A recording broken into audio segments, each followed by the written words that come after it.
Hey everyone, so we just finished an insane stream. We had 34,000 peak concurrent viewers at the time I checked anyway. And we were overclocking the RTX 3080 with liquid nitrogen. So Joe from Bearded Hardware joined me. And you can check out his channel at the link in the description below. Joe's done a lot of these liquid nitrogen streams with me now, but this one was by far I think the most entertaining we've done. Yeah, it was pretty cool. Before that, this video is brought to you by the Team T-Force Cardea Ceramic C440 M.2 SSD, available in 1TB and 2TB capacities with PCIe Gen 4 support for high transfer speeds. Team claims that its SSD can do sequential speeds up to 5 GB per second read and 4.4 GB per second write, or 750,000 IOPS for random reads and writes. Team rates its SSD for 3,600 total terabytes written, and the ceramic heat spreader directly conducts from the controller to help manage SSD temperatures under high loads. Learn more at the link in the description below. Okay, so to recap things as quickly as we can, we'll go over the scores. Well, I guess I'll give you the main number. So we did hit a world record. Joe posted a 14,069 point score on his account on Stepongzi is the name of the account on the 3D Mark Hall of Fame. And that put you into first. First to break 14,000 also. First 14K on Port Royal. So yeah, that was pretty much my personal goal. I mean, I knew we were gonna beat it because technically we kind of beat it last night. Right, we pre-tested. But not that high though. But not that high. I think I was in the 13,800 range. So I knew it was kind of close, but I personally really didn't think we were gonna hit 14K. Right. But that was kind of my goal. If we can hit 14K, that was the goal. And I've always found that's the most fun way to go into these streams too. Like when I'm doing them too, normally I'll kind of pre-test up to a point. You're like, all right, I have a stream here. And then the rest of it, you're figuring it out live. And it always works out really well.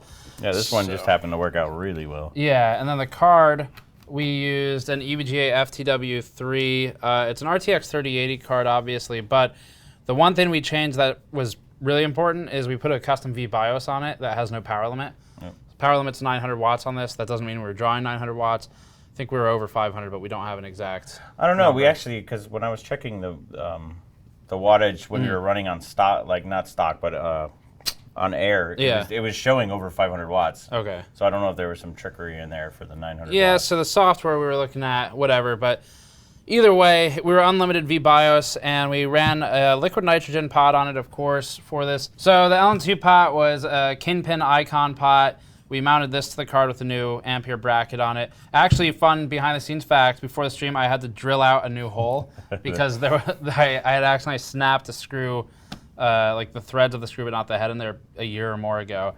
So I drilled out a new hole and tapped the hole with the screw. Yep. Because that's how you're supposed to tap a hole, is by using the screw you're going to put in there later. Yeah. But it's in there now, perhaps somewhat permanently. Hey, it worked, right? It worked. And we use KPX for the paste, so same person who does the LN2 pot does the paste. You really like the KPX paste. Yeah, it's the only thing I use on GPU. And pretty much the only thing I use on CPU now, too. So. And we recapped a lot of this stuff. I'm not going to go through it all in this stream recap, but in the stream itself, we were talking about LN2 use, stuff like, you know, why do we do stuff the way we do with LN2? We talked about paste cracking. Yep. So we've talked about this stuff a lot on the channel before. Won't go through it all again today, but main tools are like the torch helps with paste cracking to kind of reflow it, stuff like that. So there's a lot of that going on in the stream. Scores and points we should go through. So originally you were running at about minus 120 degrees Celsius for the pot temperature. Yep. And we didn't increase that till later. You want to walk through what was your reasoning for? A lot of the times we don't want to get too cold. We weren't running a heater on it. We probably should have, but another thing you throw in there, it's another variable that could maybe cause issues. So I wanted especially with new memory. Yeah, it's kind of. I have no idea how the memory was going to bench and how much cold it was going to like. I personally think that was one of our issues. Yeah. So, usually minus 120 is the starting point, or anywhere from minus 100 to minus 120. Precision software is never accurate, by the way, on temperatures once you're sub-zero. But yeah, on the pot temp itself. Precision thought the memory was 500 degrees Celsius. So clearly, don't think so. Clearly, we had no good reading on that. We had two fans on the front of the card for the VRM. There's VRM split on either side of the GPU. Yep. And bringing it cold is enough for the memory. You don't need active or like heat sinks on it, additional passive cooling. No, I didn't see any needed. And I mean, when we took the ICX, they looked like they were pretty good. They were good because they were clearly below zero because it was bugged out and thought it was 500. Yeah. So at that point, we're fine. But like Joe's saying, a socket heater effectively for a motherboard, but a memory heater for the video cards on the back. You put a giant thermal pad on it, you sandwich a heater on it with just a bunch of resistors in roughly the spot of the memory, and you plug that into a 6-pin, just like this one.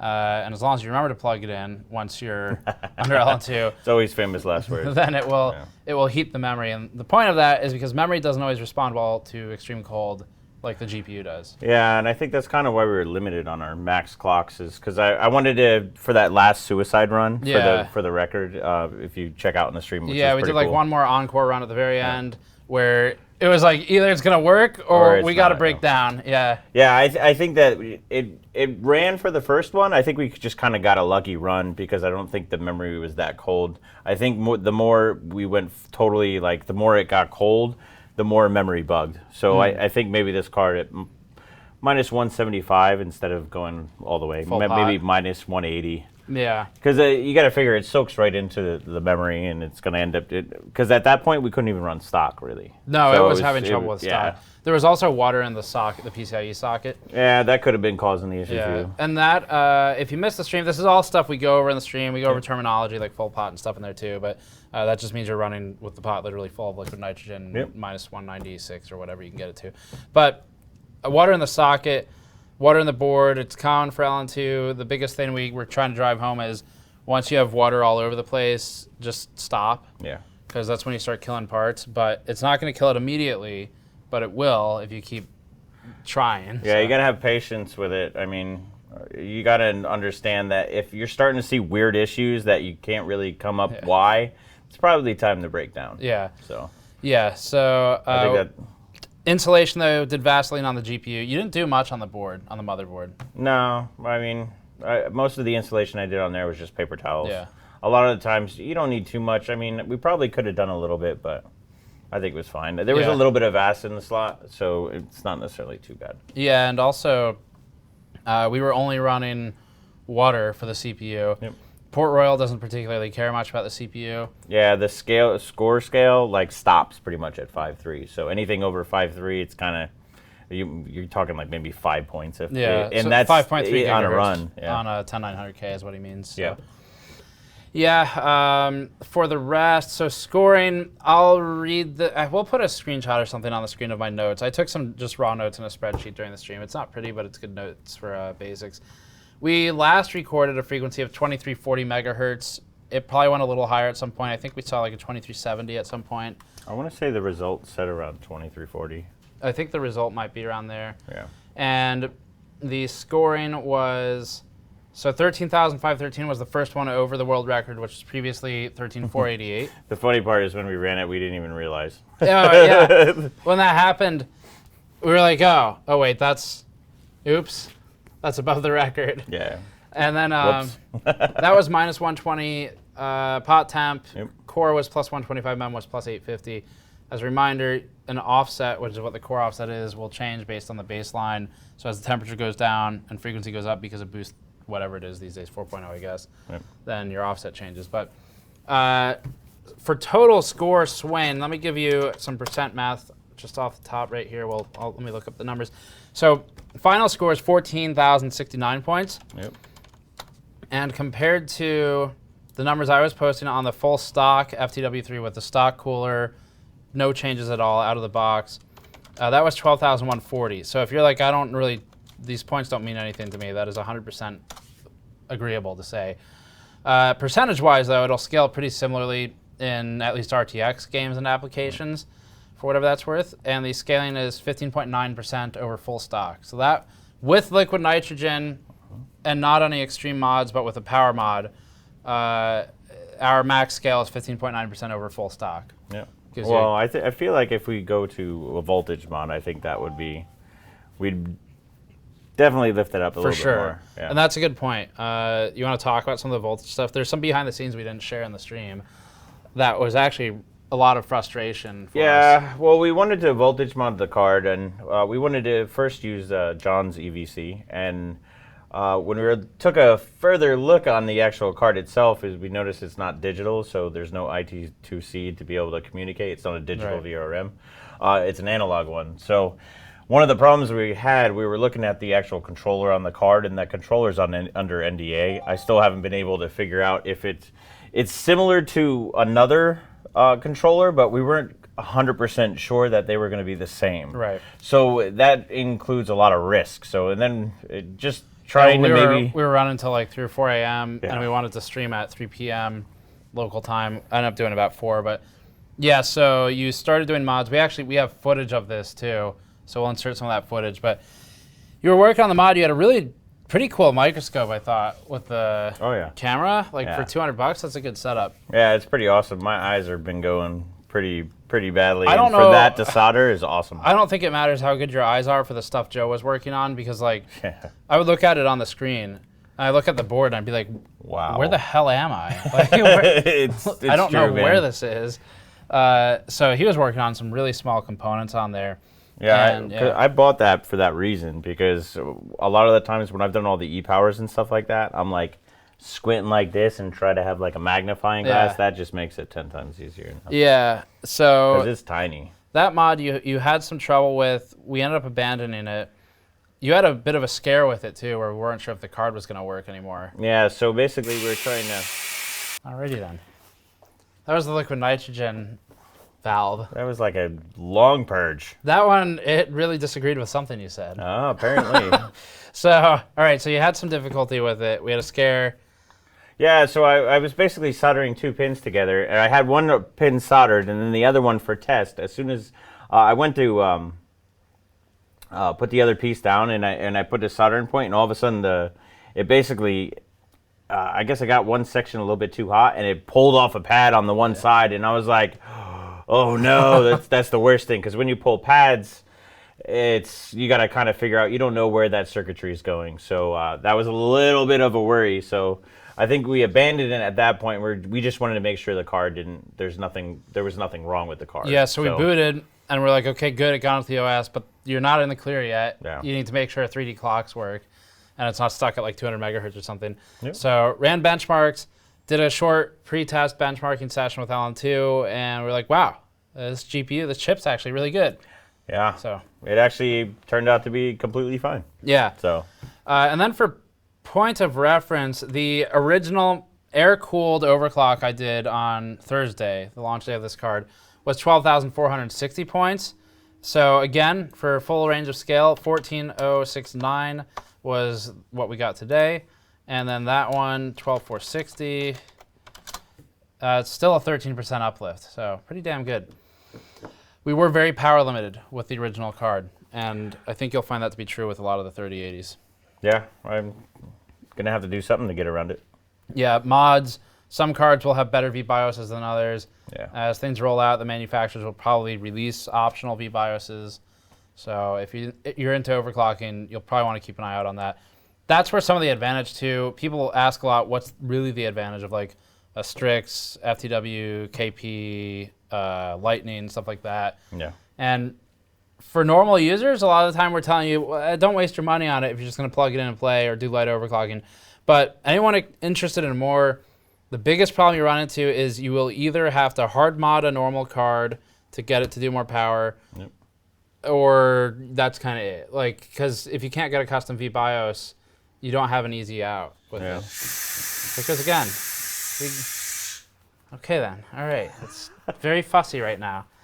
So, a little sensitive. Yeah. Joe, thoughts on memory overclocking for this? Because you ran what was your max offset? 1050? Yeah, 1050. 1050. Which is insanely surprising. Very good. It's GDDR6X too, remember? So this is new stuff. So what were your thoughts on working with it? Like more finicky than normally, less? Seemed a little less finicky, to be honest. I think there's still some cold issues in it at the higher end range, or the real lower end range, should I say? I think at minus 190 is where it really was not having too much fun, because that's when we were failing all the time. So do you think the heater would help, would fix that? Or? To a point, because here's the thing. So I noticed that at, say, if you notice on the sheet, basically at like minus 120, minus 130, those were actually needed to be able to run the memory Colder later. Basically, the memory needed to be colder to get a higher clock. So I think there's that end point where it gets too cold and then it just starts bugging Yeah, out. this is diminishing returns. So summer. my probably next thought would be either some type of heater, or I would probably probe one of the modules and kind of see what temperature that it's actually getting, and then that way I know exactly what to do. But Makes obviously sense. that always goes in extra sessions as we go. Yeah. You know? Yeah, and you don't want to overcomplicate too much per session because, Yeah. like any other troubleshooting, you only really want to deal with so many variables at once. Yeah, the more variables you introduce, the more problems you introduce. And with this kind of stuff, you can kill components. And I want to address that briefly too, because we have, and I appreciate this, we've recently reached a much larger audience. And so if you're new here, a lot of you probably haven't seen this type of stuff before. Liquid nitrogen overclocking might be new to you. We had a comment I wanted to point out, because it's been a little while since we talked about these types of comments, where on the stream recap, someone said something about, like, I can't believe you guys are killing cards for this. So the card's not dead, and I've personally not actually killed the device yet with liquid nitrogen overclocking. I don't have as many years in it, but overall, let's just give like a primer on, okay, what really kills the card? Because bringing it cold doesn't kill it on its own. No, So a lot of it could be water buildup, condensation. A lot of the times it's pushing it too much. So there is that fine line of maybe you're adding too much voltage or too much cold, or there's a couple things that just be doing that. Sometimes it's just the silicon just gives away. Yeah, you know? right. And that doesn't mean it wouldn't have done it on air either, though. So it's kind of hard to say. Also, mistakes, like I remember Tin, who worked at EVGA doing R&D and engineering. Tin showed me cards that customers had sent in that had craters in them. Oh, yeah. Like in the silicon. And so we actually have a video showing that happening on some engineering models that they could no longer sell. And the way the craters, he told me the way that it would form is, especially on the LN2 cards, customers would put the pot on, they'd kind of like get distracted, get on the phone or something, walk away, and leave the card running with no liquid nitrogen. Yeah. And you can do that for a while, but OTP basically is turned off usually. So OTP is over temp protection. So if you turn that up, we usually turn that off for liquid nitrogen stuff. So if you turn that off, what that does is once it gets to a certain heat threshold, it usually shuts off. To protect to protect it, if you turn that off, it makes the GPU go pop. Yeah. Like it really does. And on this card, unless the VBIOS that we found had something like that on it, OTP is probably still on there. But yeah, most likely. But we're running cold, so it didn't matter. Yeah. So yeah, killing cards, you'll definitely know if we do it. But it's more of a kind of a joke, and we like to kill it because to push it farther. That's more of my term on killing it. I have cards that I've pushed like way harder than this, and still can push to this day. Well, your memory right here is a great example. These memory modules have been through a lot. War. Yeah. War, right? Yeah.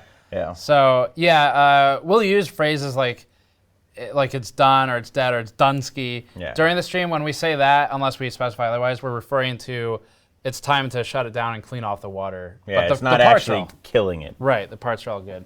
So, yeah, really fun stream. 14,069 points. Joe, congratulations on your new world record score. Thank you, sir. For Port Royal, single card score. And first to 14K. First to 14K. And, yeah, a lot of fun for the stream. I think we've recapped most of the key points. So if you want to see more stuff with this, first of all, on GN, we're going to do an RTX 3090 liquid nitrogen overclock sometime in the next week or so. The 3090 will be launching, I think, on the 24th. So on that day or a day after maybe. On Joe's channel, on Bearded Hardware, he's planning to work with cards, RTX 3000 cards as well. Yep. And he's done a lot of work with all kinds of components. Yeah, so. mods, all sorts of different stuff. So the e-power stuff's pretty cool, too.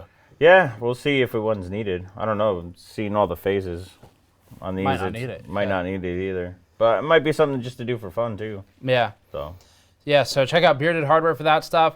And again, thank you all for watching. Hopefully this recap helps you out with the must-know information from it. And if you want to skim through the stream, there's some fun stuff about just like how liquid nitrogen works, what we're doing with it, why we use it the way we do. Most of that's in the first. Plus, we're having a good time. Yeah, it was a lot of fun. Come on. Most of that's in the first 2 hours or so, and then the last hour was primarily getting through the super chat. So thank you to all of you who sent those in. Subscribe for more. You can go to store.gamersnexus.net to help us out directly, or you can go to Bearded Hardware's channel on YouTube, linked in the description below. Subscribe to him. We'll see you all next time.